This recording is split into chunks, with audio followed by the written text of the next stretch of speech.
मराठी साहित्यात विनोदाची कारंजी उडवणाऱ्या पु ल यांचे किस्से आजही आपल्याला हसवतात.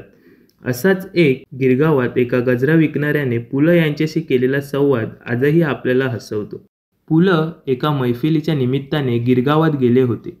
संध्याकाळी फिरताना त्यांना रस्त्यावर गजरे विकणारा एक साधा व्यक्ती दिसला. त्याच्याकडे पु ल गजरा घ्यायला गेले. "पु ल साहेब, अहो तुम्ही इथे? गजरा तुमच्यासाठी नाही, पण तुमच्या लेखनासाठी फुकट द्यायला तयार आहे," असे गजरेवाला म्हणाला.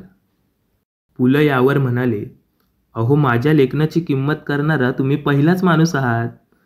या साध्या संवादातून पु ल देशपांडे यांचा साधेपणा, विनोदबुद्धी आणि लोकांशी सहजतेने जोडण्याचा स्वभाव दिसून येतो.